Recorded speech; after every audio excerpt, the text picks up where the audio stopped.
Ang Demotic ay isang script na ginamit sa Egypt mula sa ika-7 siglo BCE hanggang ika-5 siglo CE.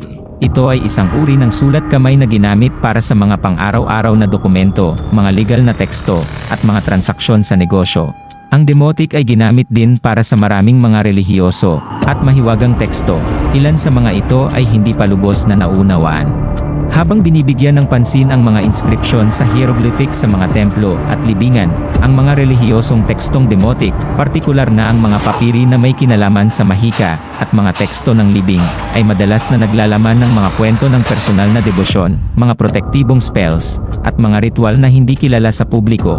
Ang ilan sa mga tekstong ito ay may kaugnayan sa mga misteryosong relihiyon at lihim na kulto, na nagpapahiwatig na ang Demotic ay may isang underground, esoterikong papel sa espiritual na buhay ng mga Ehipsyo.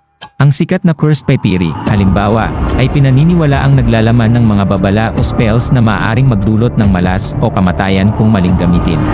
Ang mga tekstong ito ay inaakalang ginamit sa mga ritual upang protektahan ang mga banal na lugar o kahit upang targetin ang mga partikular na individual para sa kasamaan. Ang misteryo ay nasa kung pinaniniwalaan ba ng mga tao na gumagana ang mga sumpang ito at kung paano ito maaaring nakaapekto sa pag-ugali ng lipunan ng Ehipsyo, relihiyon, at politika. Ang inscription sa Demotic sa bato ay nananatiling isang cryptic na enigma. Bagamat may parehong mensahe tulad ng mga tekstong Griego at hieroglyphic, ang bersyong Demotic ay nag-aalok ng bahagyang ibang pananaw sa dekreto na ini-record nito.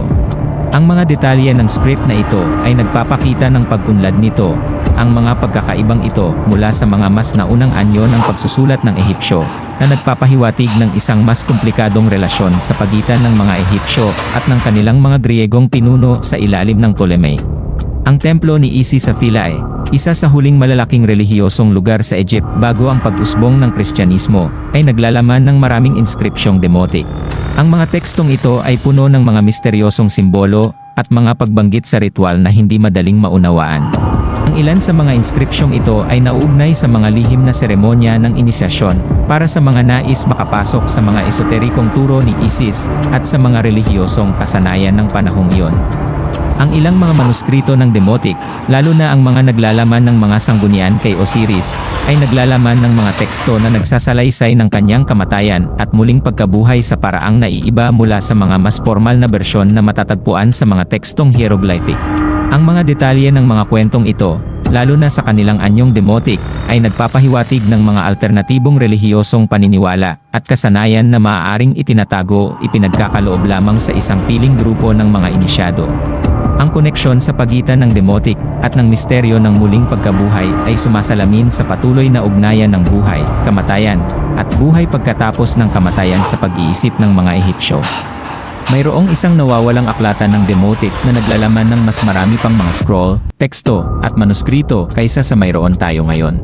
Ang mga dokumentong ito ay sinasabing iniimbak sa mga nakatagong silid o sa mga subterranean na vault sa mga templo sa buong Egypt. Bagamat wala pang pisikal na ebidensya na natagpuan, ang mitolohiyang ito ay nagpapatuloy sa mga mangukit ng yaman at mga Egyptologists na nagpapahiwatig na maaaring may mga nakatagong, hindi na dokumento na mga tekstong Demotic na naghihintay upang matuklasan.